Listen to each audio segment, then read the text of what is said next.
Assalamualaikum warahmatullahi wabarakatuh. Selamat pagi keluarga asik. Udah lama nih kita nggak ngevlog. Ngevlognya kalau ada kegiatan kalau ada maunya juga. Iya, kalau ada kegiatan-kegiatan formal yang nggak biasa, ya. Terus kita mau juga, kalau nggak mau ya. Itulah luar biasa, tapi adik Faiz lagi futsal. Oh, adik Faiz lagi di futsal di sebelah. Jadi mau ada pengajian rutin IKAH Tazkiyah 2016. Tempatnya nggak jauh dari kita, sebenarnya di Rancamaya. Cuma 30 menit aja dari rumah. Oh, 30 menit. Tuh, 30 menit. Deket. Biasanya Jakarta mulu. Ya, Mbak Miri udah teriak-teriak, udah berangkat. Update posisi. Ini pengen nyampenya bareng. Oke, perjalanan nanti ini langsung naik tol terus keluar mana ya, Rancamaya itu ya, Ciawi. Sampai ketemu nanti di lokasi pengajian. Rancamaya itu arusnya ke Ciawi ya. Yang sebelah kiri ke arah puncak tuh guys. Macet ya. Tiada hari tanpa macet kalau ke arah puncak ini. Kapan aja liburan lebih-lebih selalu macet. Ngantrinya sampai sini.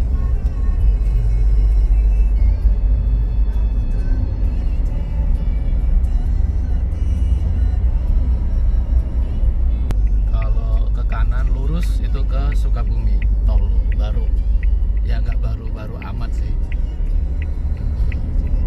Ini kita ambil yang Ciawi.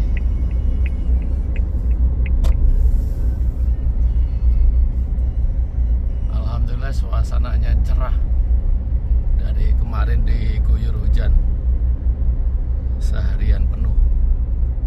Ini alhamdulillah nih adem. Penumpukan di sini nih, angkot-angkot banyak nih, ciri khasnya Bogor.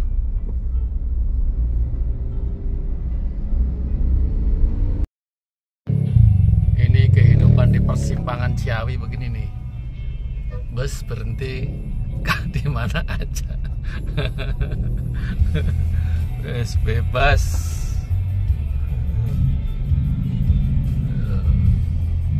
Sebelah kiri ini kampus Juanda.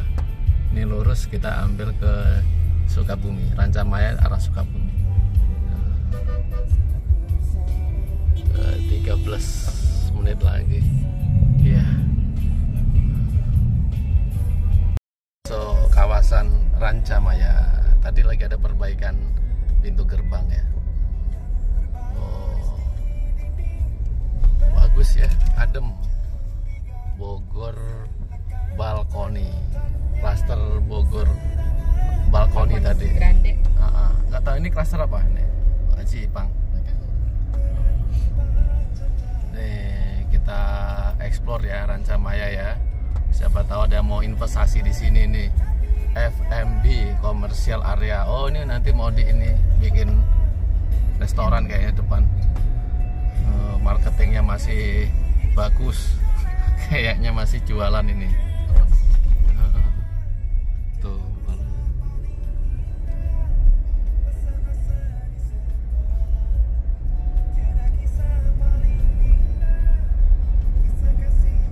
Dari pintu gerbang ke rumah Haji Ipang jauh guys, 3 kilo lebih. Tuh ada itu tuh. Lumayan nih buat jalan tuh. Bagus ya. Buat jalan pagi cocok ini. Harusnya pengajiannya dimulai dari jalan pagi gitu, biar sehat. Masih pembangunan terus itu. Truk-truk segede. Tuh, truk-truk masih ada.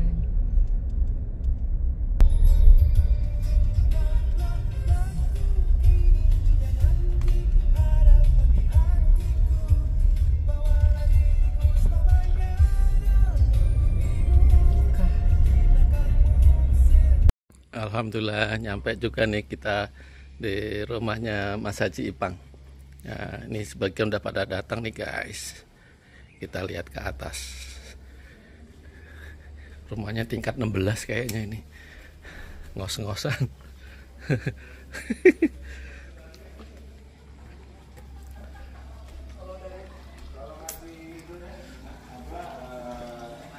Alhamdulillah ada pada datang nih guys ya.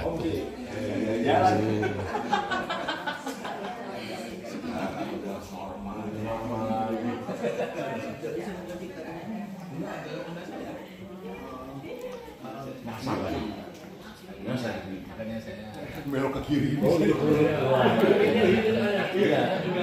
kalau saya tembak ini di sini selalu rumah itu. Jadi dia mereka duluan yang lapor. Mereka itu duluan mengajukan suaminya, istrinya apa?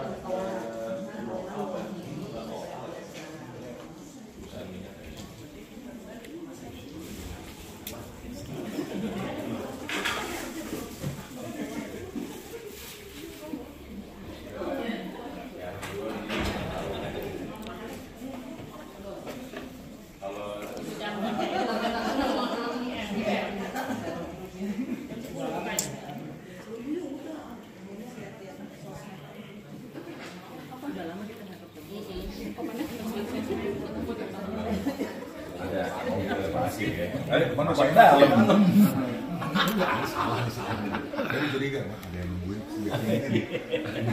Mas, kita mulai aja. Iya, boleh. Tunggu Mas Denny closing.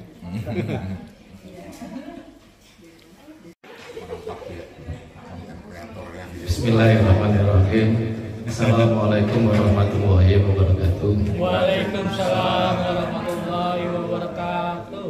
Yang terhormat Mas Haji Ivang dan Mbak Yofi yang bersedia jadi tuan rumah, walaupun ini sudah berkali-kali ya cari waktu, ini udah hampir setahun ya Ji ya, harusnya kan Desember ya, jadi 2024 dan baru kejadian kita bisa bersilaturahmi di rumah Mas Haji Ipang ini tahun 2025. Jangan dilihat bulannya, jadi sudah setahun nih kita merencanakan, dan alhamdulillah walaupun acaranya dadakan ya Mbak Yofi ya, Mbak kapan ini kita ngaji gitu kan, ya besok aja, besok.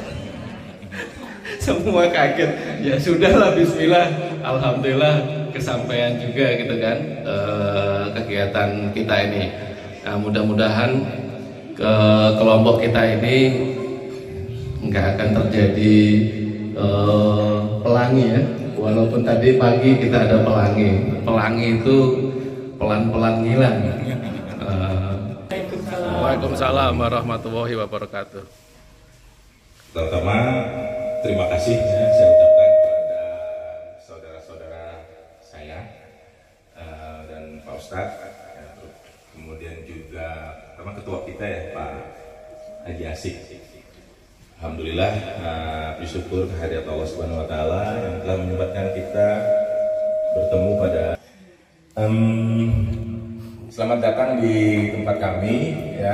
Mohon maaf tadi ada sedikit keterlambatan dari tuan rumahnya sendiri. Dan ini yang sudah berkali-kali kalau saya bikin acara di rumah ya kayak gini terus Pak Haji. Suka telat sendiri di rumah sendiri Pak. Terima kasih Pak Ustadz sudah bersedia datang ke acara pertemuan kami ini. Kebetulan ini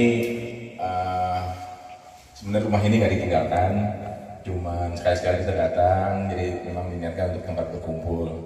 Alhamdulillah kesempatan kali ini saudara-saudara saya, teman-teman haji tahun 2016 dari Taskia sempat datang dan kumpul. Terima kasih. Kemudian juga mohon maaf bila ada kekurangan. Selanjutnya demikian, terima kasih. Assalamualaikum warahmatullahi wabarakatuh.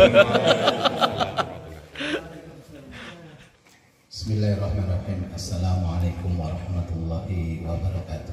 Waalaikumsalam warahmatullahi wabarakatuh. Alhamdulillah.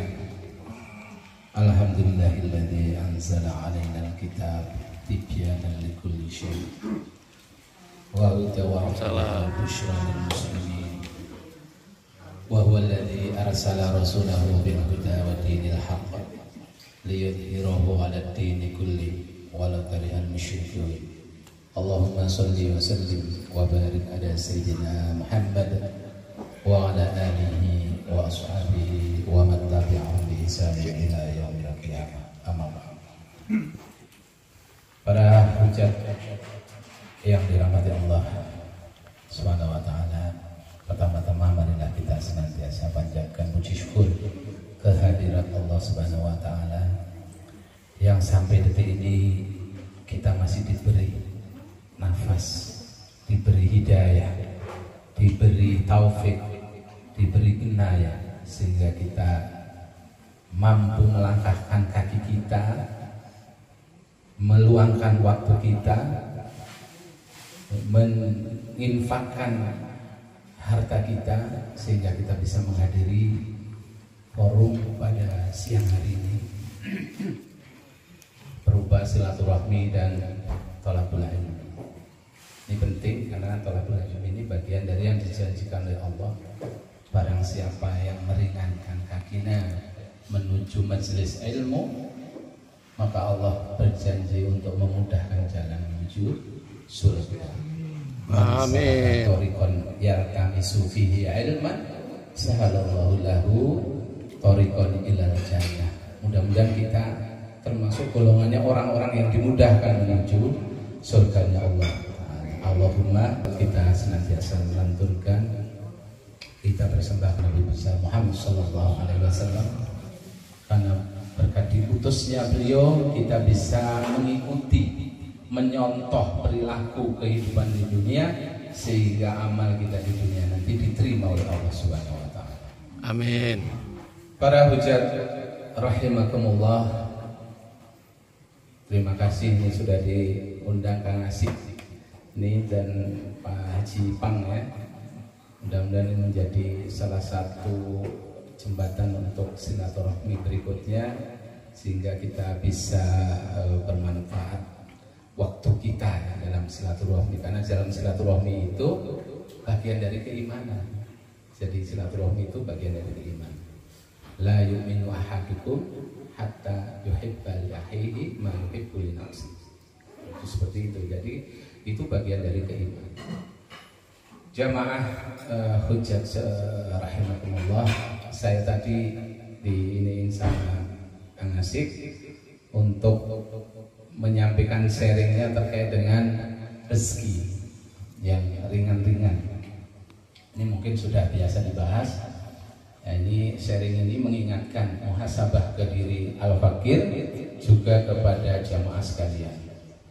Jadi kalau kita mau bermuhasabah aktivitas kita sehari-hari, kalau kita mau hitung itu 8 jam kita bekerja, ditambah untuk transportasi bolak-balik saja 3 jam, sudah 11 jam.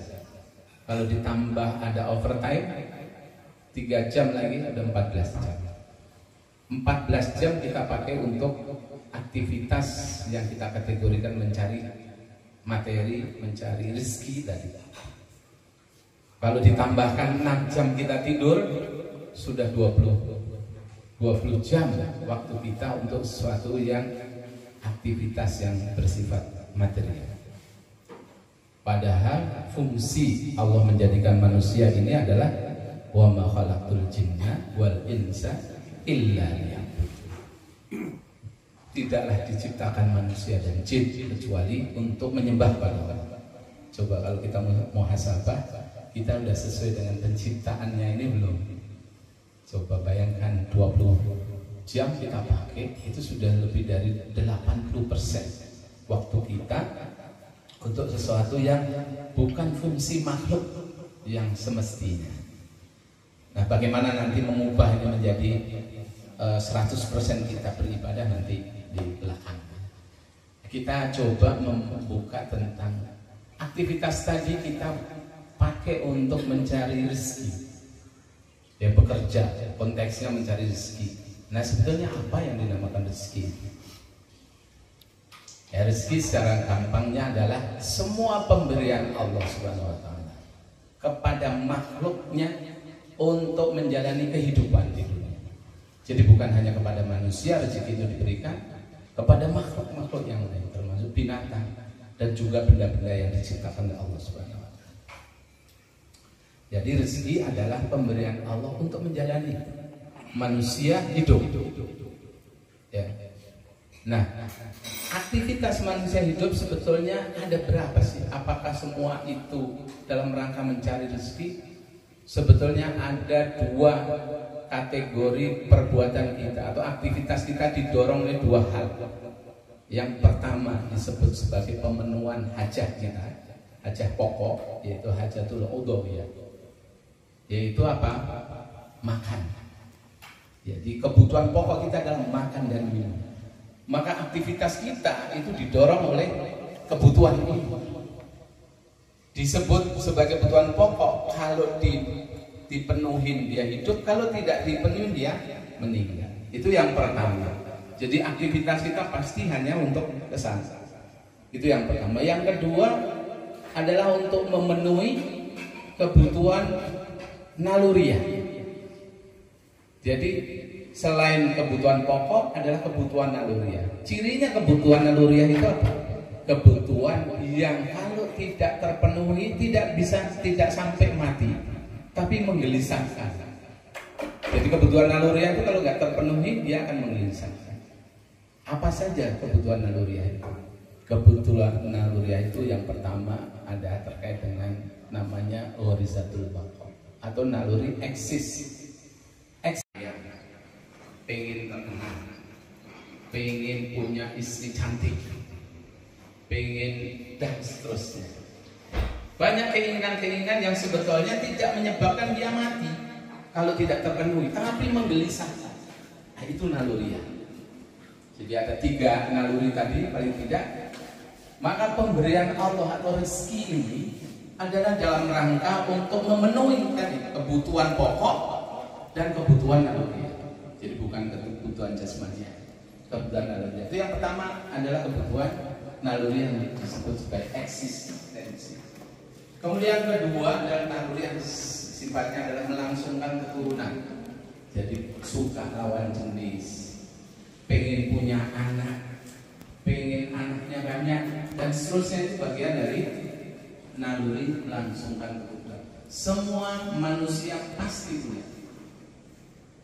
Kalau tidak terpenuhi gelisah, tidak sampai mati tapi gelisah. Ya. Yang ketiga naluri mensucikan, mengagungkan sesuatu yang lebih besar daripada kita, yaitu beribadah, menyembah Allah, menyembah sesuatu yang besar, mengagumi tokoh, mengagumi alam semesta. Itu adalah naluri. Maka ada orang yang kemudian rela untuk membela-belain tokoh panutannya karena dia saking kagumnya. Itu naluriah. Naluriah. 3 naluri ini adalah, dan satu kebutuhan tadi itu wujud dari rezeki yang diberikan oleh Allah. Jadi rezeki itu bukan hanya sifatnya material tapi juga non material. Yaitu tadi bisa eksis, terkenal, itu rezeki. Punya istri yang cantik itu adalah rezeki Allah. Punya anak. Rezeki itu apa tadi? Pemberian Allah Subhanahu wa taala kepada makhluknya untuk menjalani hidup. Nah itu ya. Jadi mudah-mudahan bisa dipahami. Jadi rezeki adalah pemberian Allah untuk manusia bisa hidup. Itu bisa untuk minimalis, yaitu bisa makan dan minum, atau bisa eksis, itu rezeki juga. Ada yang sampai ujung eksistensinya, jadi orang terkaya di dunia. Nah itu juga bagian dari rezeki Allah. Nah kemudian bagaimana mensikapi rezeki itu sebagai seorang muslim? Apakah kemudian kita dibebaskan untuk mengejar yang disebut naluriah tadi? Naluriah kita kalau dibiarkan kita bebas eksis, misalnya kita sudah punya mobil 1, pengen mobil 2, pengen mobil 3, 4, sampai kapan selesai? Selesai. Begitu pula juga misalnya kita pengen istri kita udah cantik, kita pengen wanita lagi. Kalau dibiarkan ini naluriah kita berjalan seperti itu, tidak ada yang mengaturnya, maka dia akan menjadi malapetaka bagi kita. Nah, ini adalah semua rezeki Allah berikan. Tapi rezeki berarti ada yang baik, ada yang tidak baik.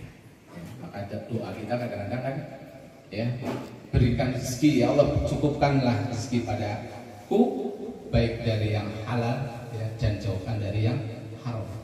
Berarti ada rezeki yang halal dan haram. Nah, kembali kepada bagaimana mensikapi rezeki. Allah Subhanahu wa Ta'ala menjelaskan bahwa rezeki itu telah Allah tetapkan, yaitu bis-sama'i rizqukum wa ma tu'adun. Allah berarti yang menetapkan rezeki itu Allah. Secara akidah kita meyakini Allah sudah menetapkan.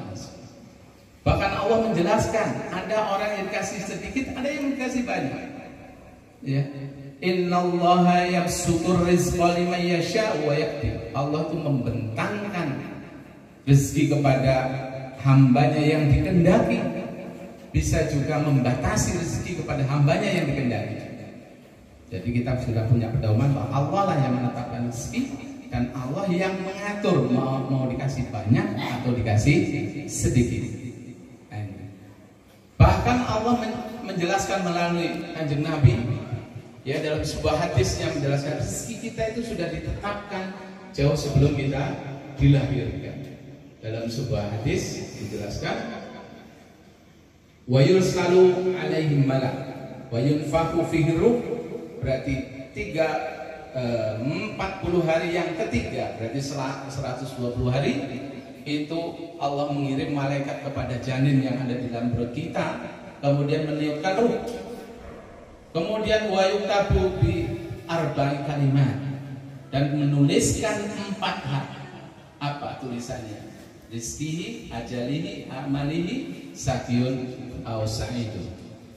Rezekinya ditetapkan, ajalnya ditetapkan, amalnya ditetapkan, kemudian sedih dan gembiranya sudah ditetapkan jauh sebelum dilahirkan.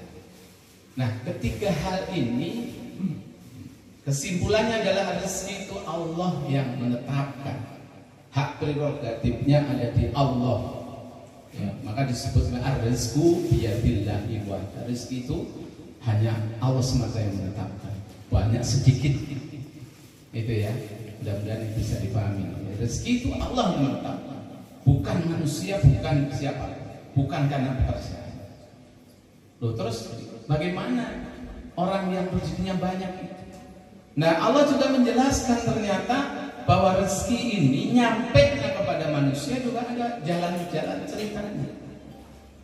Setidaknya ada 3 keadaan rezeki itu sampai kepada manusia. Yang pertama disebut sebagai rezeki mutlak.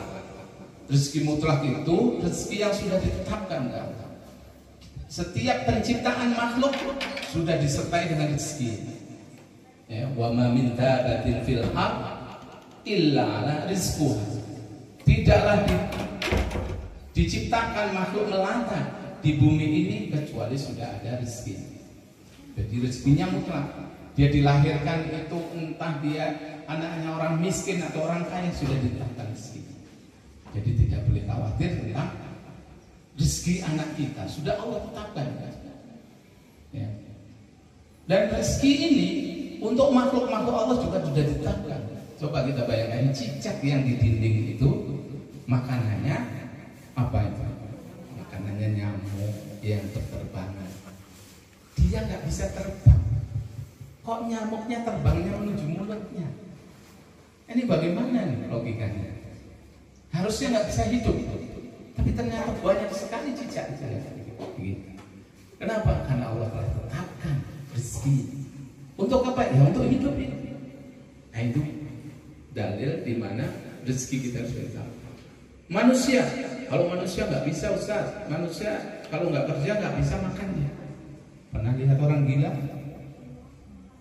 Kalau saya waktu awal membangun pondok di Ciampea itu pas pandemi, karena saya sama Kang Asik ini kan punya usaha di properti itu gagal terus.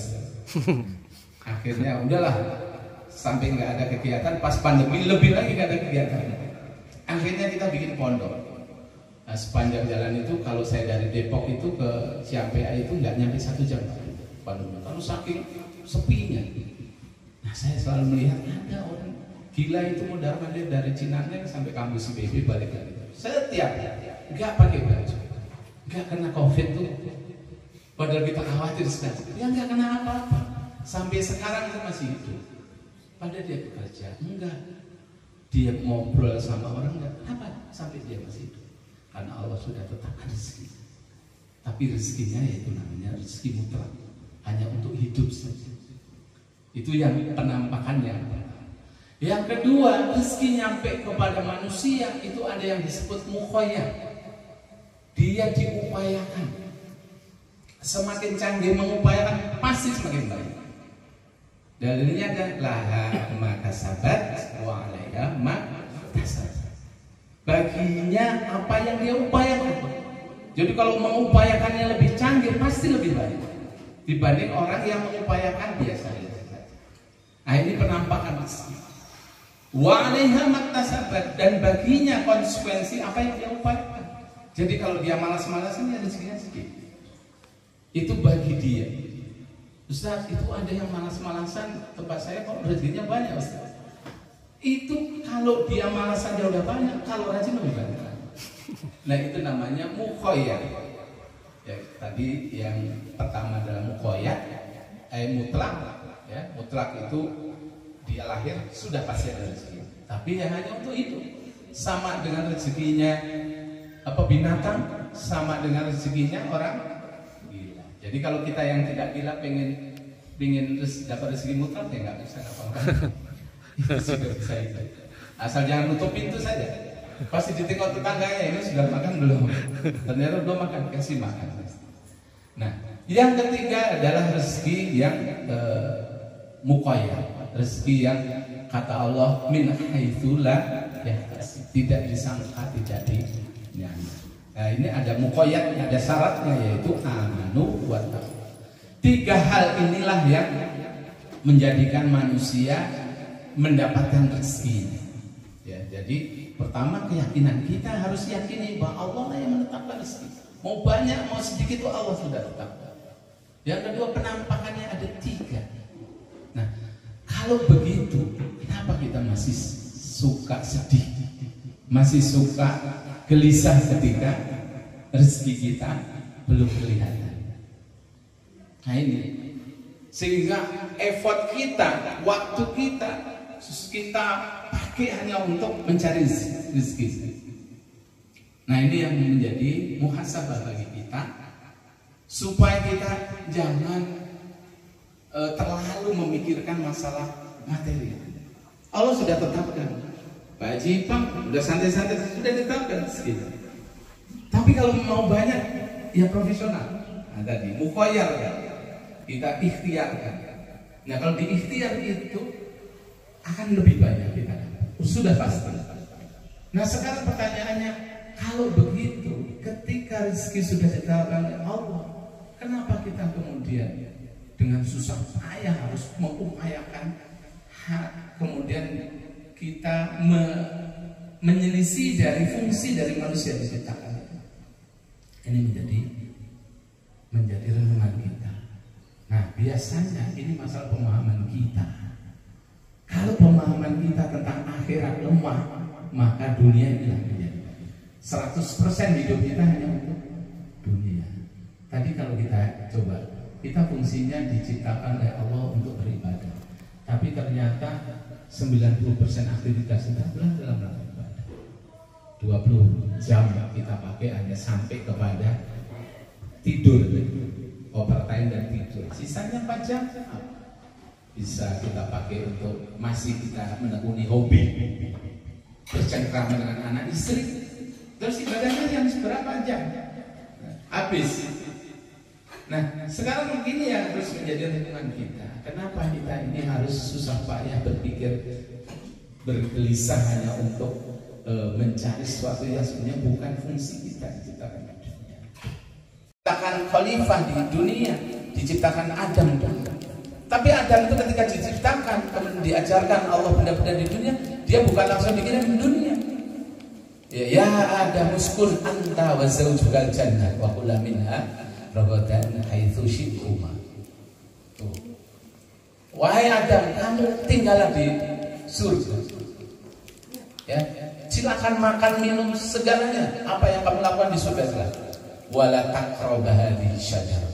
Tapi jangan mendekati satu pohon. Nah, itu sebetulnya. Nah, ternyata setan inilah yang mengganggu. Kenapa? Karena ketika diciptakan Adam, setan suruh bersujud kepada Adam, tidak mau. Maka dia menjadi orang-orang yang kafir. Ya. Nah, kemudian setan ini yang akan mengganggu, menggoda Adam. Maka kemudian fazallahuma syaiton anha ya fakhrajahuma mimma kana. Dikeluarkan dari surga. Berarti kita itu aslinya adalah penduduk surga. Kalau begitu, kalau di dunia sebetulnya kita itu orang asing, bukan penduduk dunia. Kita harus pulang ke surga. Ke surga. Masalahnya ketika kita pulang ke surga, masih ingat nggak jalannya? Maka Allah sebetulnya memberikan jalannya, tapi kadang-kadang kita mengapikan jalan itu.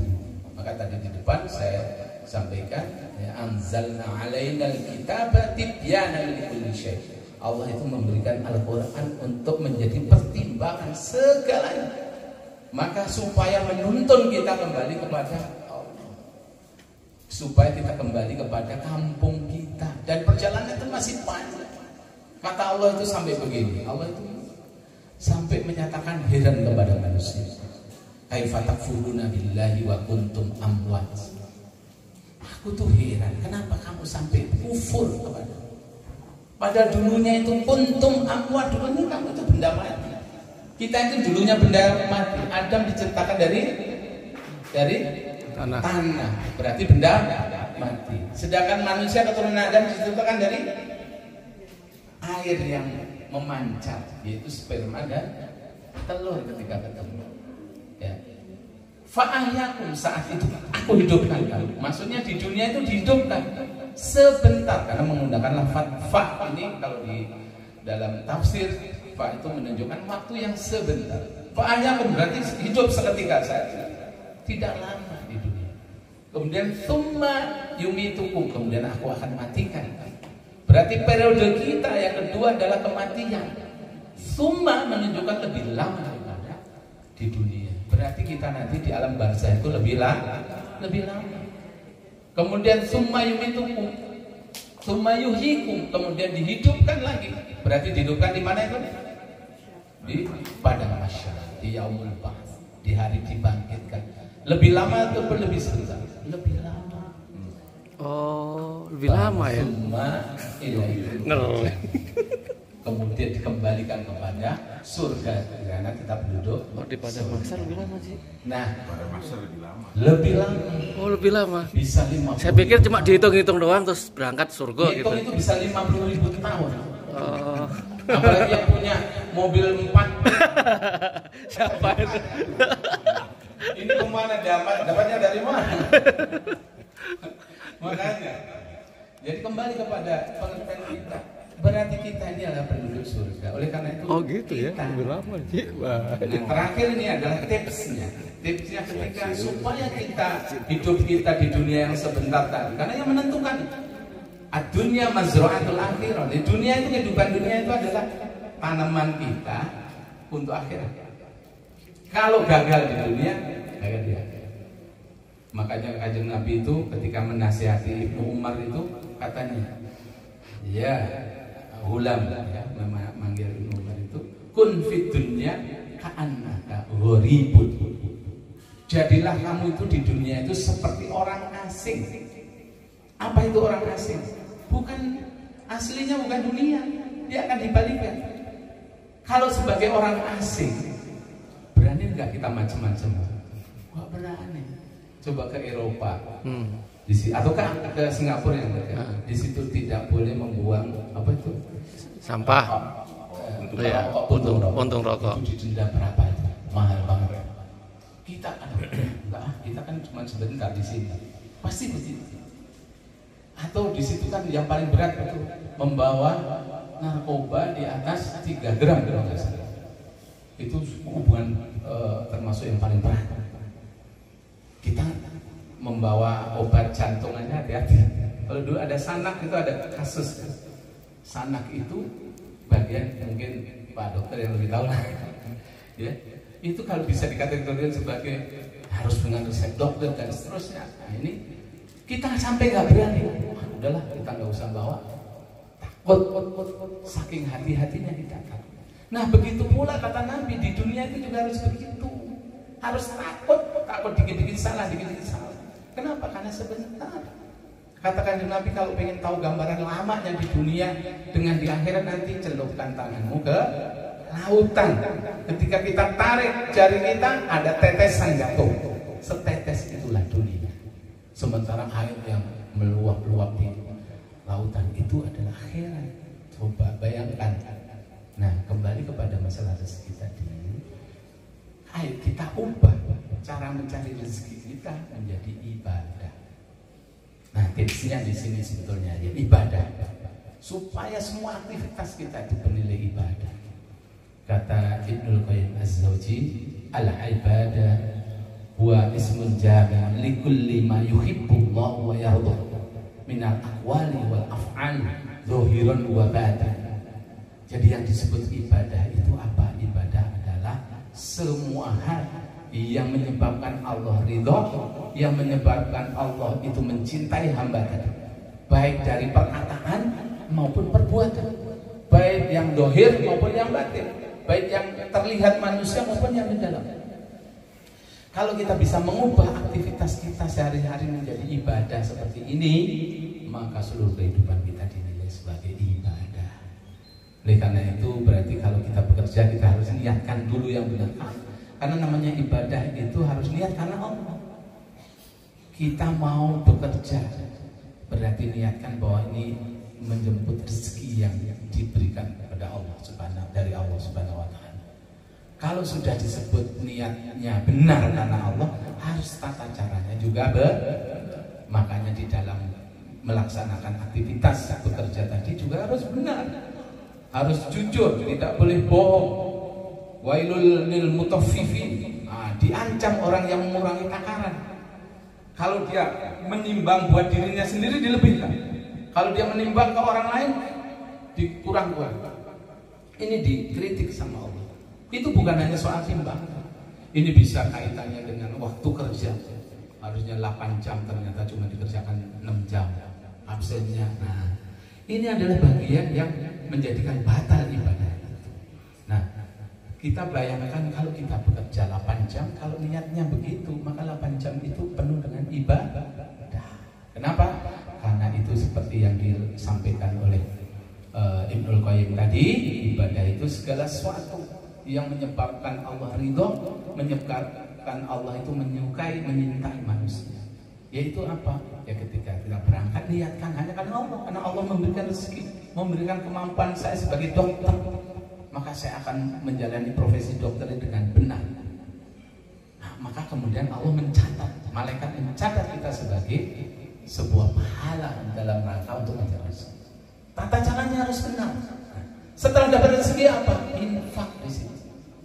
Infak itu termasuk yang paling kuat. Sebelum orang menyerahkan jiwanya yang ditanya itu harga. Ya. Infak dulu, ya. Bi amwalikum wa anfusikum. Jadi dengan amwalnya dulu baru. Bahkan di dalam hadis disebutkan kullu sulama shadaqah.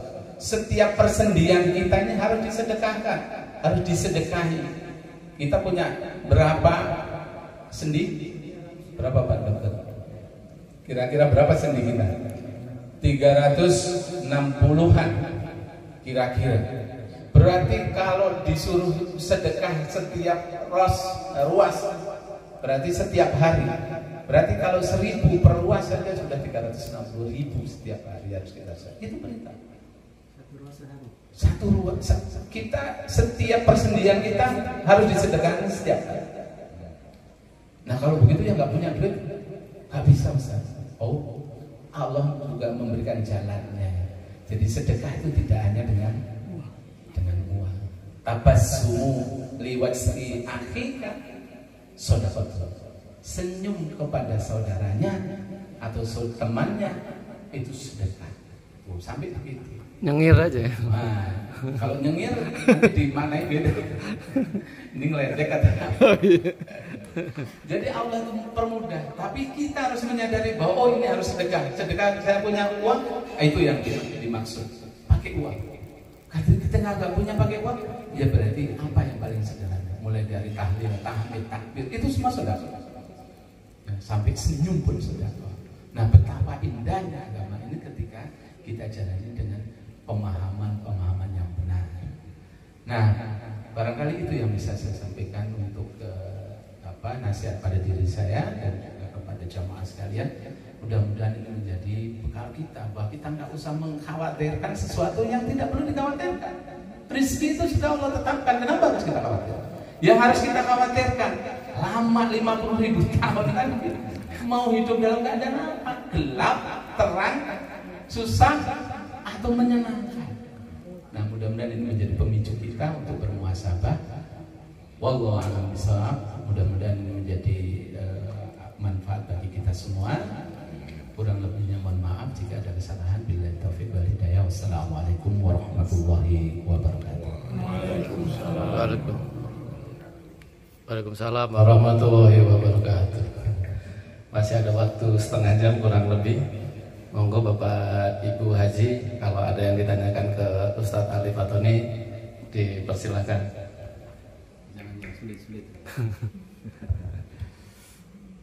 Jadi yang disebut ar-rizqu biyadillahi wahda, Allah lah yang menetapkan rezeki, itu keyakinan. Itu akidah. Kita tidak boleh mengatakan tidak begitu. Kenapa? Ya Allah yang menetapkan. Di mana? Tadi disebutkan ayat-ayatnya. Bahwa Allah yang menentukan, ya, fis sama'i rizqukum. Allah itu tetapkan ketika di langit. Bahkan di hadis tadi jelas, ya, 40 hari yang ketiga itu ditetapkan rezeki. Maksudnya udah detail berapa jumlahnya, ngapain saja, bahkan sedih gembiranya itu sudah ditetapkan. Sakyun au sa'idun itu sudah ditetapkan. Kalau begitu ya ngapain kita upaya? Ngapain? Oh udah semua ditetapkan. Oh itu pertanyaan itu sahabat juga nanya. Maka kemudian jawabannya Kanjeng Nabi ketika ditanya gitu, ya kita nggak usah upaya apa-apa, udah ditetapkan semua Allah. Kata Kanjeng Nabi, kullun i'malu kullun muyassarun lima khuliqa. Beramallah. Karena Allah akan memudahkan untuk apa kamu diciptakan. Artinya Allah lah yang menetapkan. Kita nggak pernah tahu berapa jumlah yang kita ditetapkan. Apakah 10 miliar atau 15 miliar? Kan belum tahu. Bisa jadi 15 miliar, bisa jadi 10 miliar. Katakan yang Nabi nggak usah urusan. Kamu bukan urusannya itu. I'malu ulun muyassarun lima khuliqa. Lakukan saja. Nanti Allah akan memudahkan untuk apa? Kamu diciptakan. Artinya apa? Artinya kalau kita tetap berupaya, satu sisi berupaya untuk mencari target yang tadi, yang 15 miliar tadi, itu kata Allah akan dimudahkan untuk ke situ. Itu yang pertama. Jadi tetap harus beramal, karena wilayah amal itu bukan wilayah akidah. Wilayah amal itu wilayah ikhtiar. Kalau ikhtiar ada hukum sebab akibat, seperti tadi laha makasabat wa alaiha maktasabat. Kalau yang rajin, yang profesional pasti lebih banyak daripada yang tidak profesional. Itu sudah ketentuan. Ustaz saya nggak profesional kok banyak. Lah apalagi kalau dia profesional dibandingkan kepada dirinya, bukan kepada orang lain. Orang lain kan ketetapannya beda-beda. Ya, itu yang pertama. Jadi kita suruh beramal terus. Yang kedua kita disuruh untuk berprasangka baik. Ya, ya. Allah itu ainda dzanni abdi. Allah itu akan sesuai dengan prasangka hambanya. Oh ini dalil lagi. Dikit-dikit dalil Ustaz. Ya memang begitu. Pokoknya sesuatu yang sifatnya gaib itu harus ada dalil. Contoh misalnya rezeki kita itu nggak tahu ke depan itu berapa. Harus dalil yang kita pakai. Kenapa? Karena barang gaib itu harus diyakini dengan dalil. Adanya malaikat, kita yakin ada malaikat. Ada yang nggak yakin ada malaikat? Ada, belum pernah ketemu. Karena ada dalil yang menyatakan begitu. adanya surga dan neraka, adanya hari akhir seperti yang tadi disebutkan. Itu semua karena ada dalil.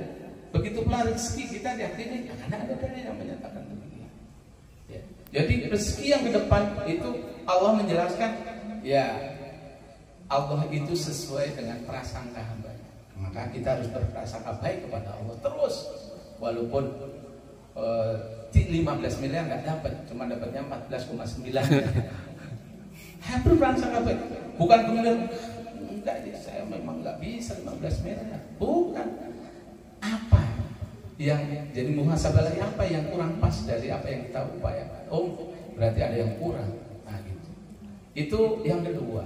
Ya, jadi keyakinan jangan geser. Keyakinan bahwa Allah telah menetapkan.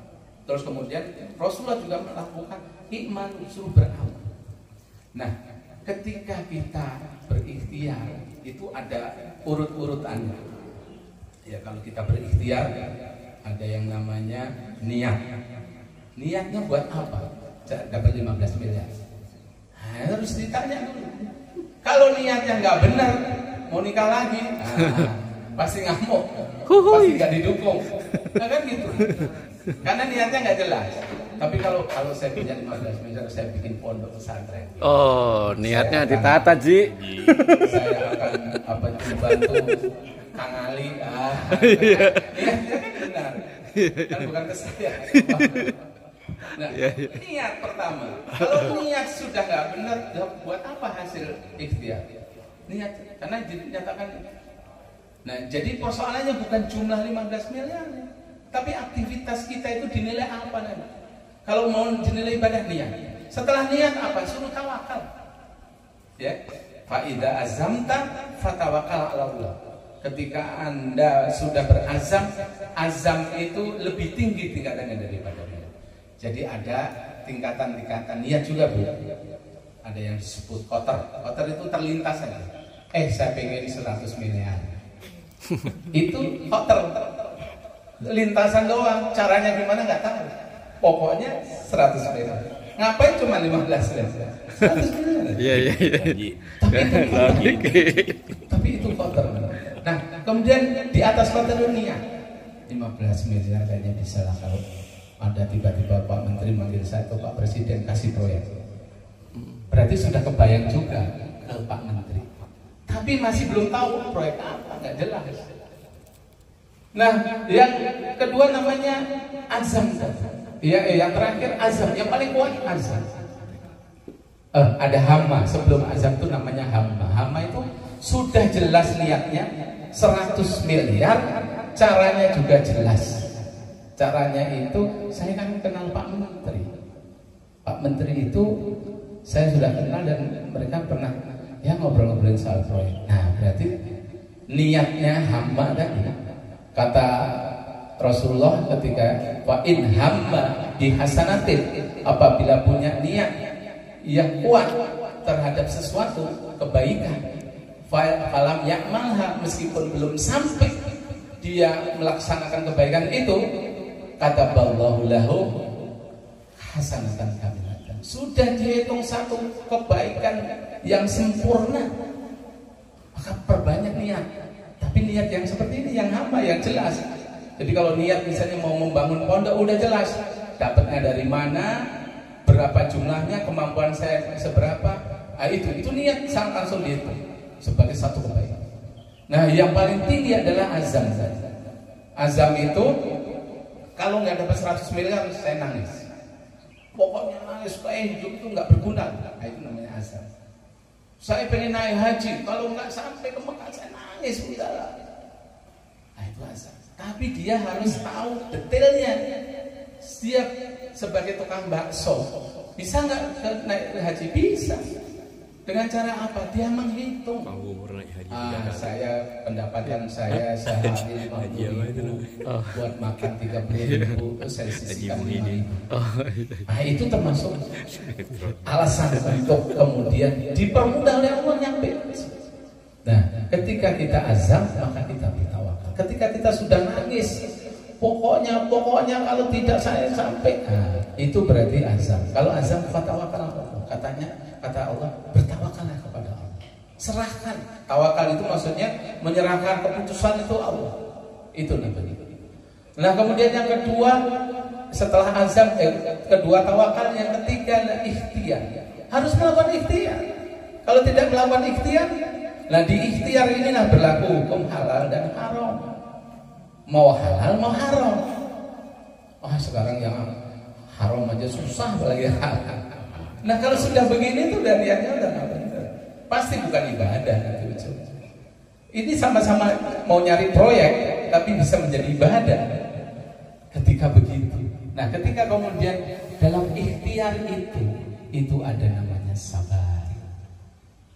Sabar itu apa definisinya? Ketika kita mau menjalankan kebenaran itu kok ada yang membujuk untuk dikasih permudah, misalnya dengan cokokan, dengan apa selama. Nah itu berarti kalau kita bertahan untuk tidak melakukan itu namanya sabar. Atau ada tekanan, benar-benar ditekan habis-habisan. Kamu begini deh. Nah ketika ditekan itu kita terima, itu namanya sabar. Nah ketika kemudian di ujungnya setelah upaya ini semua ada namanya ikhlas. Kalau sampai kita ternyata batal nggak dapat apa-apa, kita bisa ikhlas. Maka orang sabar, orang mutawakil, orang yang tawakal tadi, dan orang yang ikhlas semuanya ada di surga. Jadi kita sudah kebayang, kita melakukan perbuatan ikhtiar tadi, usaha kok gagal terus. Kalau dilandasi dengan niat tadi, ibadah. Apa yang menyatakan gagal? Nggak ada. Kenapa disebut gagal? Kenapa disebut gagal? Karena keinginanmu tidak sesuai dengan kenyataan. Masalahnya sekarang pertanyaan, keinginannya itu benar atau salah? Ketika keinginannya salah, Allah memberikan sesuatu yang lebih baik, kamu digagali karena keinginanmu salah. Ada istilah dalam hadis itu tulul amal. Udah pernah dengar ya, tulul amal, panjang angan. Kata Nabi itu sampai dibikin gambar sama sahabat. Ini gambarnya. Kamu itu sampai di sini, di tengah garis sana. Jadi kamu itu umurmu sampai di sini, tapi kamu bayangkan sampai ke sini. Ini namanya tulul amal. Kalau kamu kemampuannya sampai di sini, bayangkan sampai di sini saja. Nggak usah 100 miliar atau 1 triliun. Ngapain? Buat apa juga? Malah puyeng. Emang kalau ada teman saya yang dapat kontrak itu 5 triliun.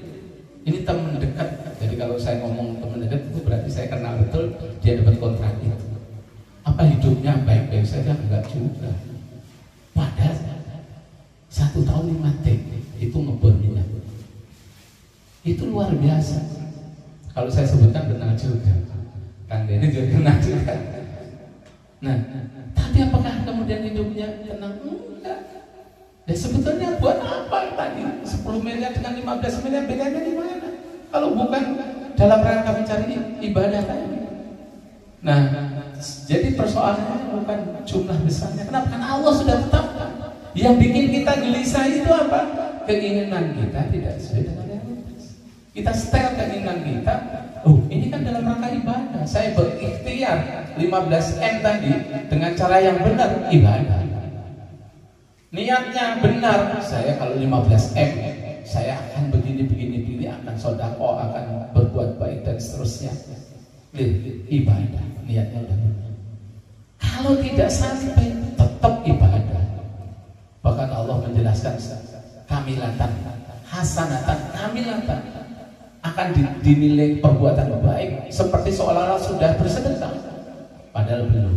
Tapi kalau ternyata nanti berhasil dan bersedekah, dapatnya bisa 10 kali lipat, bisa 700 kali lipat, bisa terserah Allah kali lipat. Nah itulah yang menjadikan sebetulnya kita harus menyetel setiap aktivitas kita bernilai ibadah. Kita niatkan niatnya benar, tata caranya benar, hasilnya mah kita kalau sudah tawakal tadi dan bersabar untuk tidak tergelincir dengan bujukan macam-macam, maka jadi ikhlas. Kalau ikhlas itu seperti kita di toilet ya. Kita kalau di toilet itu kalau kita buang, kita lega, nggak pernah kita minta balik lagi. Udah. Nah, itu sama ikhlas itu. Kita sudah plotting 15M, dapatnya 4,9. Udah. kita terima, bukan kita kurang nah, barangkali itu gambarnya ya, kurang lebih mudah-mudahan bisa menjawab karena susah jawabannya. Itu kembali lagi kepada kita, bagaimana kita meyakini bahwa akhirat itu adalah tujuan kita, bukan dunia. Itu mungkin Kang Asik ya. Ada yang lain? Monggo. Ini kadang-kadang sudah tahu hukum.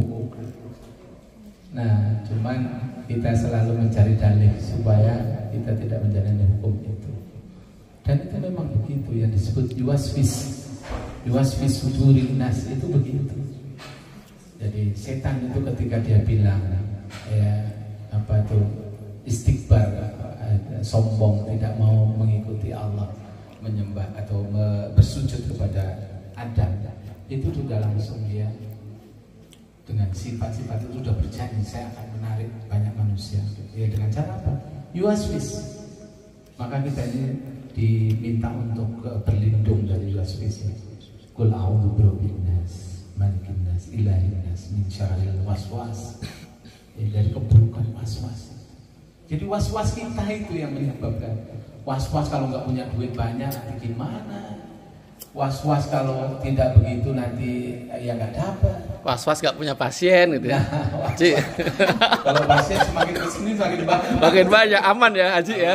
Oh aman. Ya, aman. Ini godaannya yang lain-lain. Jadi itu kenapa Allah kemudian memberi kita berdoa, kita minta petunjuk. Iya sekarang jago ya. Sekarang. Karena hidayah itu aturan. Hidayah itu aturan. Kalau kita minta, ya Allah berikan hidayah kepada kita, Al-Quran, As-Sunnah itu aturan. Kalau di Al-Quran diperintah wala ta'kulul amwala bil batil. Janganlah engkau makan harta itu secara batil. Kalau berdua satu orang tidak ridho itu bisa batil. Kalau transaksi berdua terus kemudian belum terjadi kesepakatan udah kita ambil itu batil. Nah itu dijelaskan. Kalau dia di hadis misalnya dijelaskan tasi wa murtasi finna, orang yang menyuap dan yang disuap itu ada di neraka. Itu hidayah. Ada semua hidayah yang kalau kita pura-pura nggak tahu, nah berarti kita tidak mau mendapatkan hidayah. Nah setelah hidayah itu ada yang namanya taufik. Kita berdoa minta ya Allah berikan taufik. Taufik itu apa? Taufik itu kekuatan kita untuk menjalankan hidayah yang sudah kita tahu. Bisa menghindar atau menjalankan perintah. Itu taufik. Jadi sudah tahu jalan yang benar dan jalan yang salah, maka kita didorong untuk bisa melalui jalan kebenaran, itu namanya taufik. Nah kemudian ada inayah itu pertolongan Allah ketika dalam masa-masa yang sulit dalam keadaan apapun. Ketika tadi dilematis, ini mau ambil atau tidak. Terus kemudian dalil-dalil yang lain, innamal halala bayyinun wa innamal harama bayyinun. Jadi yang halal dan haram itu udah jelas. Nah, wa bainahuma mustabihatun. Di antara kedua itu ada yang ragu-ragu, mutasabih. Nah, bagaimana untuk itu? Da'ma yaribuka ila ma yaribuka. Pindahlah dari sesuatu yang meragukan ke sesuatu yang tidak meragukan. Jadi kalau sudah ragu-ragu ya jangan dilanjutkan, kita geser. Nah, petunjuk-petunjuk ini adalah dalam rangka untuk menuntun manusia selama di dunia. Nah, kembali lagi kita sampaikan bahwa yang penting kita ini beramal untuk akhirat, jangan untuk dunia. Kalau untuk dunia tadi, manusia itu oleh Allah dikasih tadi 3 kecenderungan, horizon tadi, salah satunya eksis. Itu yang pintu setan tuh masuknya lewat eksistensi tadi. Sudah punya uang 10 miliar, pengen 15 miliar. Pengen lagi nanti sudah dapat 20 miliar. Terus, ini apa eksistensi? Boleh nggak? Boleh. Ketika tidak melanggar aturan. Itu. Jadi kembali lagi, ketika kita sudah mulai khawatir, itu jangan khawatir masalah pencapaian. Kalau sudah berumur itu khawatir tentang akhirat. Karena Allah itu menjelaskan melalui kanjeng Nabi, tidak ada dikumpulkan dua kekhawatiran. Kalau di dunia sudah khawatir bagaimana nanti di akhirat supaya selamat, maka di akhirat nanti sudah tidak khawatir lagi. Tapi kalau di dunia tidak pernah khawatir tentang akhirat, khawatirnya tentang dunia, maka di akhirat nanti dia akan khawatir. Itu penuh kekhawatiran, kesana kemari. Itu dijelaskan, yauma yanfirul mar'u min akhi. Ketika hari ba'ats, hari kebangkitan itu muncul, disebutkan yauma yanfirul mar'u min akhi wa ummihi wa abi. Dia itu berlarian antara bapak ibunya, tidak mengenal dia masing-masing karena kekhawatiran, sangat khawatir, menakutkan sekali. Idza waqa'atil waqi'ah laisa liwaqa'atiha 'aqibah. Itu digambarkan. Pokoknya kalau baca ayat-ayat pendek itu semua itu tentang cerita gimana nanti. Dan itu Allah sendiri yang menceritakan. Masa kita nggak percaya? Jadi hari ketika kita nanti terombang-ambing, bingung. Suami ketemu istriku. Kamu tahu kan bahwa saya ini dulu itu baik ke kamu. Bersaksilah kepada Allah bahwa saya itu baik. Aduh Pak, saya juga khawatir dengan hidup saya sendiri. Udah kita masing-masing saja. Itu begitu nanti. Sampai kemudian Rasulullah memanggil hambanya yang di jidatnya itu Muslim, oh itu Muhsin, oh itu mukmin, dipanggil, dikasih. Kamu haus, kasih. Telaga Khot itu adalah telaganya Rasulullah. Nabi yang lain nggak punya, hanya Rasulullah yang punya. Kita dikasih, tenang kita dikasih setelah dikasih. Ini belum masuk ke Shiratal Mustaqim, masih jauh. Oh, Shiratal Mustaqim itu benar? Nggak benar, ada nanti. Jadi kalau kita meragukannya, kita akhirnya di dunia itu kekhawatirannya bukan kekhawatiran yang itu. Nah kembali kepada ini, kalau itu urusannya adalah masalah rezeki, langsung tenangkan pikiran kita, Allah yang sudah tahu. Tapi kalau itu urusannya dengan ikhtiar, maka jangan langgar aturan. Pokoknya seperti sudah nggak melanggar aturan, tenanglah. Nah yang menjadi masalah itu ketika melanggar aturan pasti menggelisahkan. Kalau melanggar aturan kok menggelisahkan, nah itu bersyukurlah, minimal hati kita tidak mati, minimal. Tapi kalau kita sudah melanggar aturan itu biasa saja, nah itu sudah. Kata Allah, kalau rona ala qulubihim ma kanu yaksibun. Di dalam hati kita itu ada segumpal itu yang tadinya merah. Setiap melakukan satu kesalahan dia digores satu goresan kita. Ron itu sesuatu yang hitam. Dia akan menutupi hati kita. Semakin banyak coretan karena perbuatan buruknya, semakin hitam hati. Kalau sudah semua permukaan hitam, dia sudah tidak bisa merasakan lagi kekhawatiran ketika berbuat hal yang jahat atau yang haram. Nah, kembali tadi itu tadi kita timbang-timbang sendiri. Jadi kalau kita masih khawatir kan dosanya sebetulnya, tapi gimana ya, itu masih mending. Tetap dosa, bukan tidak dosa. Tapi minimal, oh hati saya masih respon. Tapi kalau itu dibiasakan, sudah pasti nanti sudah biasa. Udahlah nggak apa-apa, yang lain juga ya. Gitu, cari ya. Nah saya tahu hidupnya Kang Si kalau dengan proyek itu nanti yang harus dikhawatirkan ya. Tapi kalau tadi sudah berangkat dengan duha, itu minimal ron tadi berkurang. Kata kanjeng Nabi, adil sayyata hasanata tamhuha. Kalau melakukan suatu perburukan segera balas dengan kebaikan, karena itu bisa menghapus. Ya kebaikan tadi menghapus kesalahan tadi. Tapi pasti bukan sesuatu yang terulang-ulang. Kalau terulang-ulang nanti ngumpul lagi. Mungkin itu saja. Mudah-mudahan ada manfaat. Terima kasih. Secara waktu kita juga sebentar lagi masuk waktu zuhur gitu kan. Sebelum nanti kita isoma dan sholat zuhur, tausiahnya mohon Kang Ali untuk menutup dengan doa kita gitu kan. Nanti sholatnya di sini Ji. Ya monggo Kang Ali untuk doa untuk kita semua.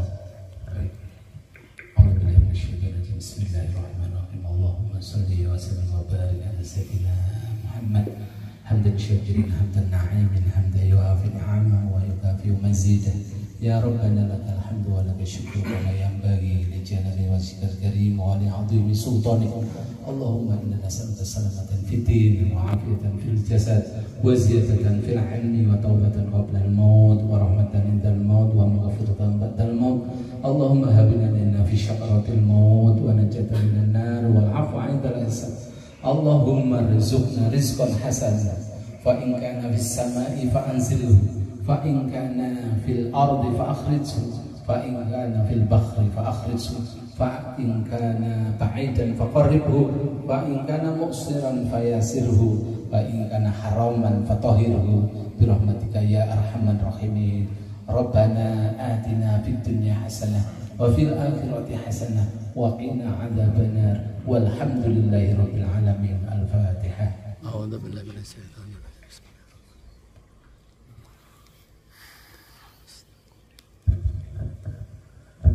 Terima kasih. Acara selanjutnya diserahkan ke tuan rumah untuk memimpin makan-makan. Oh, sholat dulu. Sholat dulu rupanya. Kecil dulu makanannya. Iya.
Numpang lewat. Iya. Ya sore ya macet ya.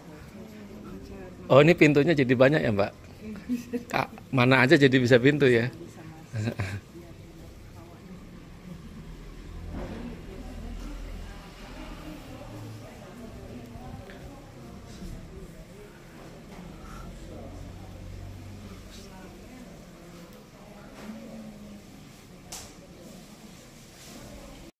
Alhamdulillah, gitu guys pengajian hari ini, mudah-mudahan membawa keberkahan buat kita semua tambah rukun dan kompak terus sampai ketemu di pengajian berikutnya.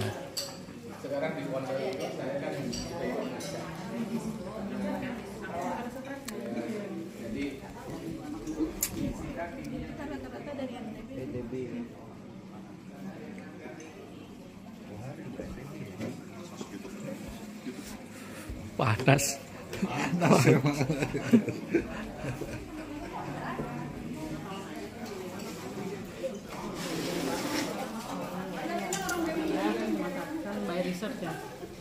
Apa namanya, cumi hitam? Oh ya, harus dong, harus.